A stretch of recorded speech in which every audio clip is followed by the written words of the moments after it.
One of my main points in this is that I think that there are plenty of superheroes that exhibit Christ-like attributes that you can emulate. And in emulating Spider-Man's desire to take on responsibility, I think is an emulation of Christ. They're implying that superheroes don't have any Christ-like attributes that are worth emulating, and that's where I disagree. I believe, that since God is the ultimate creator, the very first miracle you want to say is that God created the heavens and the earth. God created. He made us in his likeness, in his image. We are creators, like God. And so I think that God can be seen throughout all of creation, even unintentionally, even by non-Christians, and even by Christians. So anyway, that's a long way of saying, I think in most cases, intentionally or not, you can almost always find God in some way. And that's what, I guess, on this channel, I wish we focused on more so.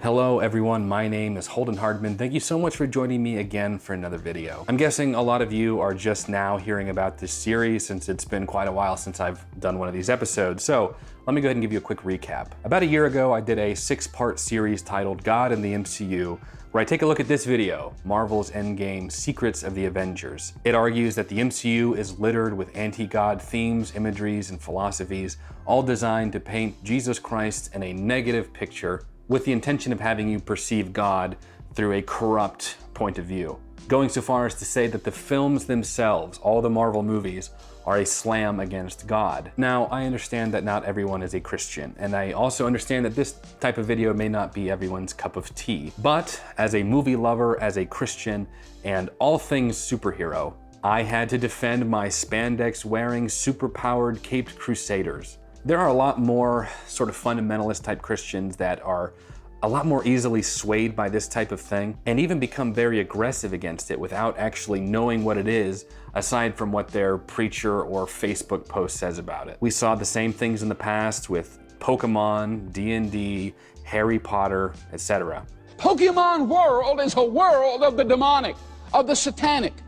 But while you might not take it quite seriously, I assure you that demons take it quite seriously. And there really aren't a whole lot of sane Christians that really protest against this type of thing. Not publicly, in my opinion. I'm just really tired of these very loud, extremely vocal, Bible-thumping Christians that embarrass us and represent Christianity as a whole. So my message is this: not all Christians are like this. I don't know who out there needs to hear this. I don't care if you've made horrible mistakes. I don't care what your sexual orientation is. I don't care what your political alignment is. I don't care about any of that. My job, our job as believers, is to love each other the way Christ loves us. And believe me, Jesus is a lot more understanding and forgiving than I could ever be. So if he can love and accept me despite my constant failings, I think I can give other people a bit of a break too. Sorry about that, Holy Spirit came on me for that one moment there. And for the record, I don't think these guys are bad, especially after meeting with them and interacting with them in person. I do, however, still disagree with the way they interpret and present the films, and I still think it paints Christianity in a light that is less than favorable. Anyway, I did a few videos on Iron Man, Thor, Guardians of the Galaxy, the Avengers, but never actually finished their main video like I set out to do. By the time I got to part 6, I was covering Black Panther, and that was right at the time that Chadwick Boseman had passed away. So I made it kind of half tribute and half addressing some of the issues, and just sort of let it be after that. A lot of what I was talking about was becoming repetitive, and I decided to just sort of softly end it there with the possibility of returning and picking it up later. For context here, I will say it again because some people don't ever believe me when I say this. I am a Christian and I love movies. I always get some loons out there in the comments that insist I am not a Christian because I don't subscribe to their particular denominational beliefs. I really shouldn't even say beliefs, they're denominational views. You know the type I'm talking about, the type that always comment in all caps, but I know it's gonna happen either way. And I say this because I'm not just bashing Little Light Studios for their religious beliefs, but just in disagreement about how the movies, at least for Christians, should be perceived. I also make the case that throughout a lot of their points, they're either misconstrued or stuff is either purposely or accidentally left out, and that there is a lot of just grasping at straws. For example, one of the original points in one of the older videos was the case for I am said throughout Marvel movies, which in the Old Testament, it's in the New Testament too, but primarily in the Old Testament was used as a name for God. And so whenever I am is said in the Marvel movies, it is taken as a jab against God. And they would use clips like this to back it up. I actually hear this phrase pop up in a lot of Marvel movies. So here's the phrase. Well, to make it through that, you'd have to be the greatest pilot in the universe. Lucky for us. Just, stuff like that. So after we had a natural sort of back and forth of viewers and commenters that from them were coming over to my videos and from my videos going over to theirs, they actually invited to fly me out to their studio and talk with them live. So I decided to go do that. We talked for, I think, like 3.5, 4 hours. I'll leave a link to that in the description below if you would like to check out some of that. I got to meet them in person, hang out with them a bit. I love their studio. I've said that from the beginning. I think it's awesome. I spent most of my time with Mikey, AKA the middle guy.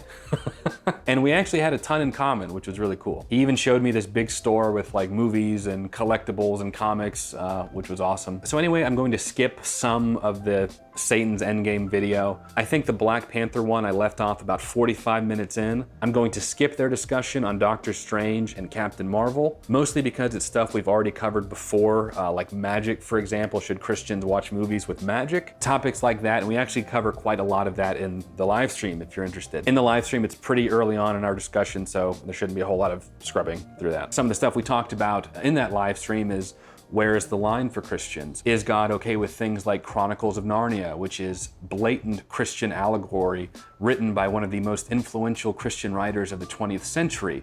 It also has magic in it. Is Harry Potter the line? At what point in fictional fantasy storytelling is magic okay? When is it not okay? Is it ever okay?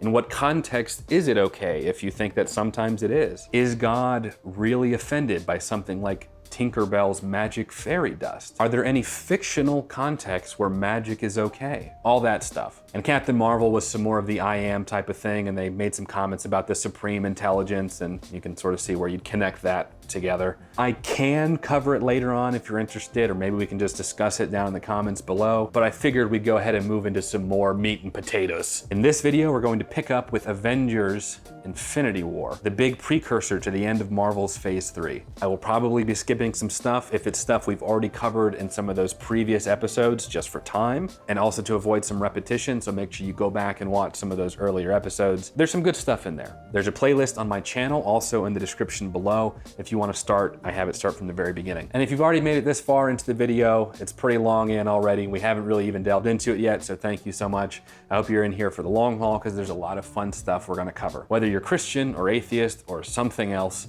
I appreciate you for being here, and hopefully we can have some civil discourse and conversation and fun stuff in the comments down below. Let's go ahead and hop into it. You have this being called Thanos, who's the most evil character in the whole universe. He's the most powerful character in the whole universe. Thanos is one of the darkest characters in the Marvel Universe.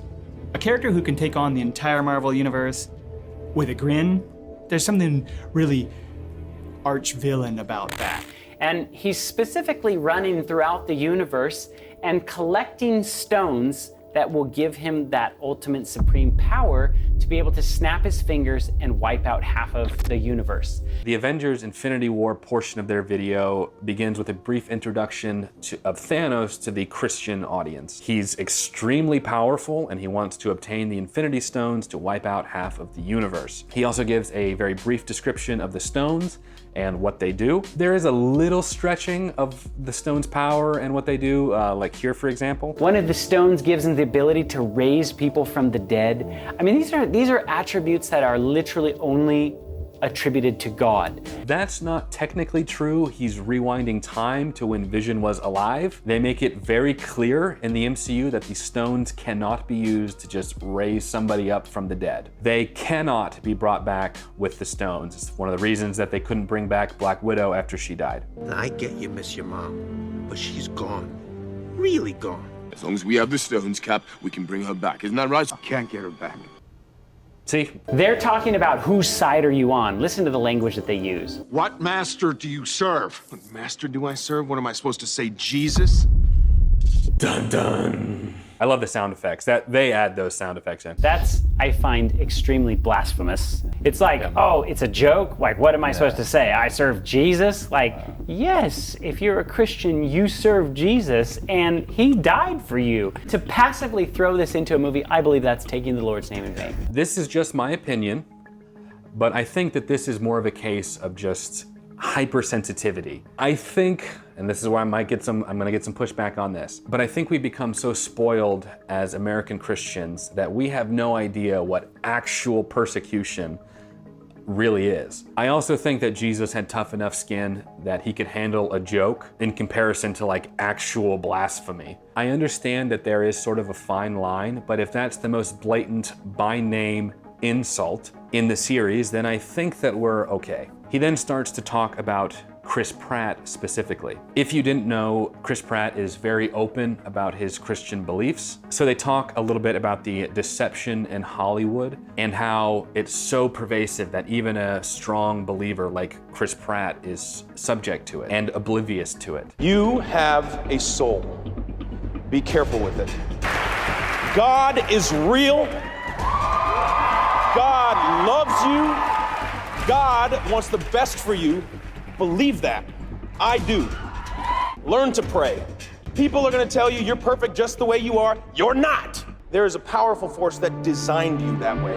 And if you're willing to accept that, you will have grace. And grace is a gift. That grace was paid for with somebody else's blood. Do not forget it. Heck yeah, man. I'm totally on board with this. As a Christian, I think that's awesome. And even better, it's real. These movies, these characters, the lines these characters say and the actors recite and memorize, it's all fake. It's make-believe. This was the real man, Chris Pratt, among his peer group, standing up in front of what I'm guessing are very anti-Christian, anti-religious people, and told them God loves them.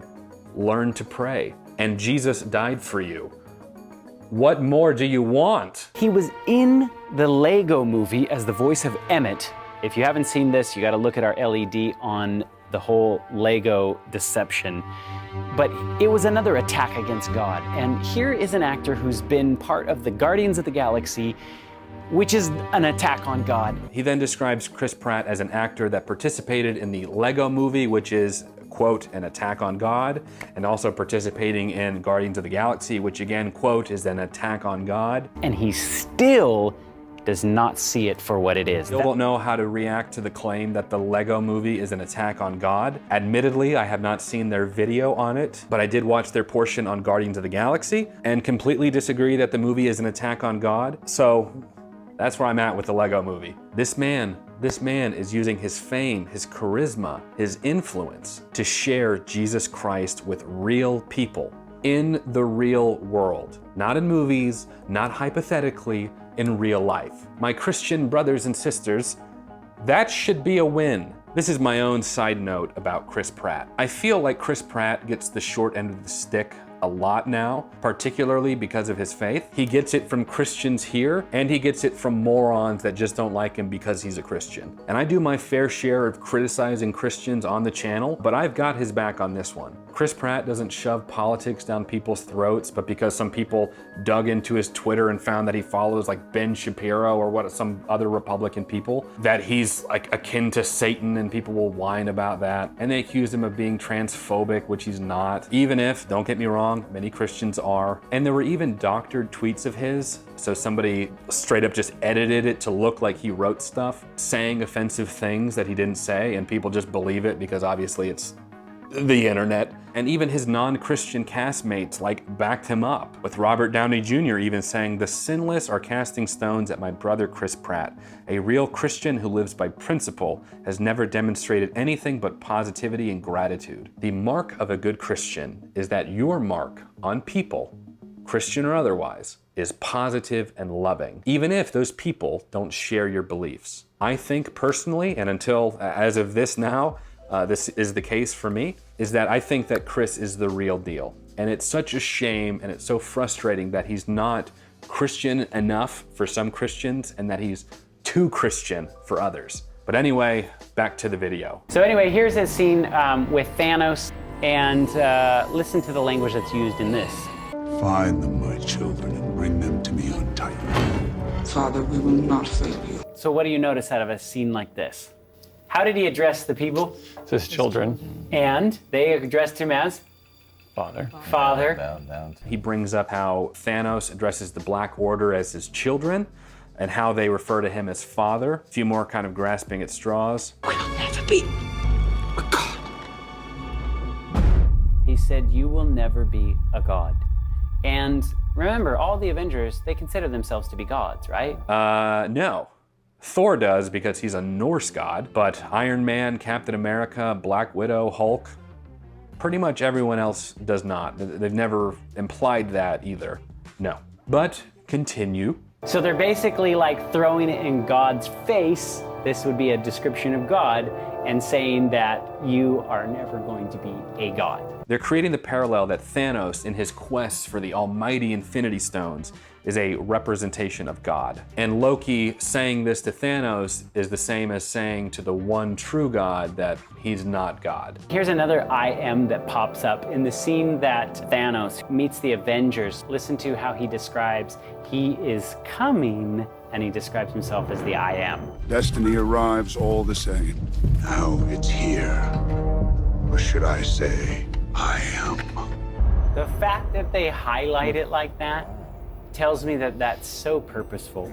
In the context of what he's saying he's destiny. Destiny arrives just the same, or should I say, I am. Constantly talks about himself as being destiny, ignoring his destiny, fulfilling his destiny. You can't just finger point whenever a character says the phrase I am. Context matters. I think a better argument would have been, see, he considers himself destiny. Who really controls your destiny? God, right? But then we'd argue predestination and free will, and then it's just too much, so we'll just move on. This is a scene between him and his daughter, Gamora, and notice how she goes and looks at his throne, and she says, I hate that thing. Listen to this. I always hated that chair. So I've been told. Even so, I'd hope you'd sit in it one day. I hated this room. The ship. So he's basically taking her back to where he kind of like rules from generally, and that's why she's having this conversation with him. And it's in his ship, I think. And that's why she says, I hated that ship, I hated the chair, I hated all these things. There's some discussion about how Thanos showed Gamora his throne room and wanted her to rule there one day. She says she hated it. They don't really touch on that scene a whole lot. I'm guessing because it didn't really fit into the Bible sort of parallelism they were looking for, but they do focus on the name of the ship. So the ship that she mentions in this is the ship that he comes to destroy the world in, and it's called the Sanctuary 2. The Sanctuary 2 is a massive warship, play on words, warship, like worship, right? Okay. With all 6 stones, I could simply snap my fingers. They would all cease to exist, and I call that mercy. So, he calls destroying half of the universe what? Mercy. Mercy, right? And so, that's not something that you hear attributed to the devil or his team, right? It's always attributed to God. God is the merciful one, but he's saying that wiping half the people out is mercy, right? Which I believe, God is going to destroy the wicked, because who wants to live for eternity in a world full of rapists, murderers, It's mercy on his children. He's saving us from those people. That's right. It's merciful for you to not live in a life of sin forever. I think this was inadvertently a mistake because I think Mikey accidentally pointed out that God wiping out half the universe and calling it mercy is what God will do. I mean, he wiped out 99% of the world in the biblical Genesis account of the flood, contradicting Scotty's point that God would never do something like that. So the Thanos comparison is corrupt. Personally, I'm just looking at it from the film's narrative that Thanos is insane and has a skewed perspective on right and wrong, and what is just and what is unjust. So he's justifying an atrocity, more akin to Hitler trying to wipe out the Jews for the betterment of the Aryan race. To me, that's a closer parallel or comparison than a parallel or comparison to God. And then what? I finally rest and watch the sunrise on a grateful universe. So after he destroys the world, what happens? He rests. He rests. What happens when God does come at his second coming and destroys sinful humanity. 1,000 years. There's a time of rest that happens after that. God rested on the seventh day. Thanos says he's going to rest. Parallel. They actually say there will be a time of rest during the events of Revelation, which accounts for more of this parallel. Also, and this really gets me, there is some out of context quotes and spelling here. Thanos says he'll watch the sun rise over a grateful universe, but they spelled it in their clip as son, S-O-N, like Jesus. In context, Thanos literally meant the sun, as can be seen blatantly by the ending of the movie where Thanos sits, rests, and watches the sun rise. Thanos is looking for one of these infinity stones. In order to get the stone, he has to sacrifice one of his children. To take the stone, you must lose that which you love. A soul for a soul. Don't you find it interesting? He's basically saying something that is so true. Sin requires a penalty to be paid for that sin, right? And here, God sacrificed his own son to pay that penalty for you and me. And who does he end up sacrificing? His daughter. They also go on to compare Thanos throwing Gamora off the cliff to retrieve the Soul Stone as a comparison to God having to give up Jesus, sacrifice Jesus. He actually throws his daughter off and destroys her because he wants the power to be able to destroy half of the planet. God sent Jesus down here to die, your sin, my sin, because he wouldn't spare even the littlest thing in heaven. He gave us the greatest thing in heaven so that you and I could have that opportunity. So opposite of what they're saying right here. You are the cold-hearted one. The world and the universe has judged you and found that you love nothing. Yeah. No, that love was proven in the palm of Christ's hands as he hung on the tree. It was Satan that put him there. He does contrast the brutality and heartlessness of Thanos sacrificing Gamora to the benevolence and love of God our Father. While I disagree with the approach and the perception of the film, I always love hearing about God's boundless love, and I think Scotty does a good job here. Gonna sacrifice you, he doesn't care, he's not crying for you, that tear is not for you. That is a slam on God right there. Same kind of things I mentioned in other videos. They attribute the story to a biblical retelling and then deconstruct the message from there. The whole video is like this weird straw man argument. Thanos is God, sacrificing Gamora. If Thanos is God, sacrificing his daughter in this way, it's insulting to the actual sacrifice that Christ made. I'm looking at it through the storytelling lens. This is separate from anything in the Bible. They also never really bring up the whole Gamora being a woman and Jesus being a man. That's just sort of, well, it's his child, so it's the same thing. This is its own thing. So to make the comparison through stretching and inferring is just not right. This is not a retelling of the Bible. This is one of the key things that we disagree on. And so as a viewer, like you said, Kendi, as a viewer, you watch this and you go, yeah, he's evil. Thanos is evil. And you know what? That's exactly what I found on the internet. I read article after article about atheists that were literally saying Thanos is the most evil character in the world, and if Thanos is like a god, I would never serve that type of god. And that's what atheists are literally saying, right? Yeah. Every atheist I talk to, this is the way they see God. So I looked up the first article he shows, and yeah, Scotty is right. That author has some seriously unresolved issues with the church.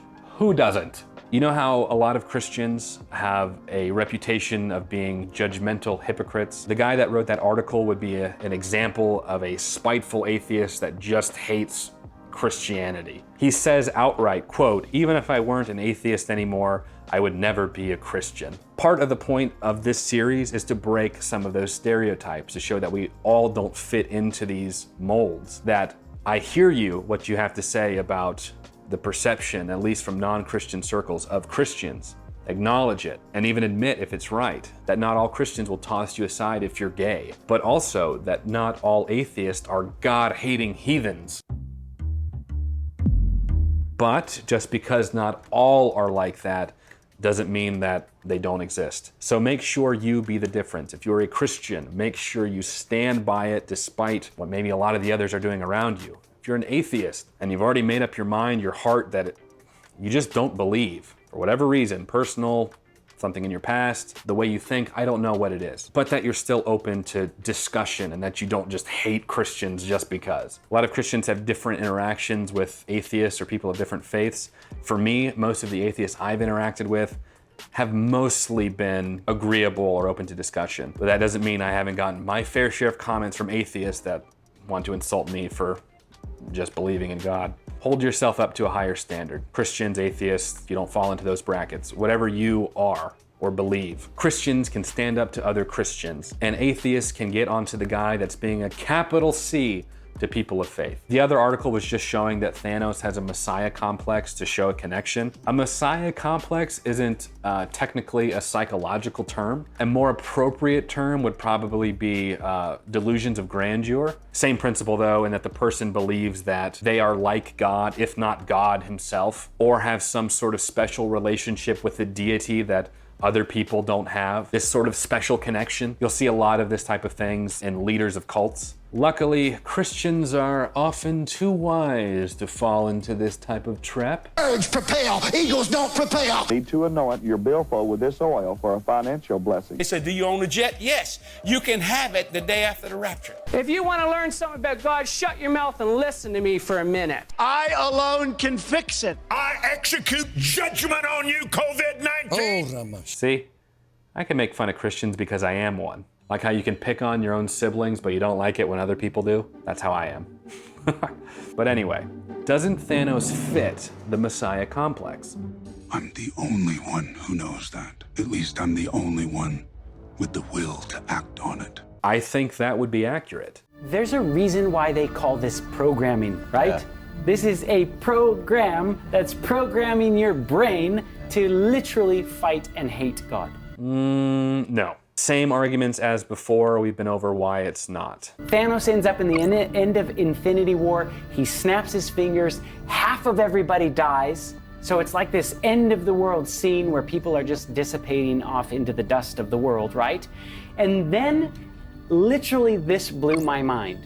Endgame steps on the scene. So Scotty continues this while going into Avengers Endgame, which is where we'll finish off the God in the MCU series next time. I've enjoyed making these and the discussions that they bring up. I had a good time when I flew out there and got to hang out with them and meet them in their studio. They seem like good people. There are just key things that we disagree on. It's a biggie though, but I maintain that I feel and believe that this type of thing actually causes more damage to Christianity than it helps. Because of the logical fallacies, it just makes Christians look unreasonable and gives the impression that no matter what the thing is, we will always find fault in it, in my opinion. To my Christian viewers, thank you so much for watching. I'd love to hear some of what you have to say. For my atheist and non-Christian viewers, thank you all for watching as well. I still hope you enjoyed, and I love your input down below too. If you've made it to this point in the video, I'm expecting many of you to have some thoughts and opinions on some of what you saw from their main video and what you heard me say too. So I'm hoping that we can have some civil yet interesting discussions. I say it every time, please do not go to their main video and bash them. That's not what I want. That doesn't help anyone.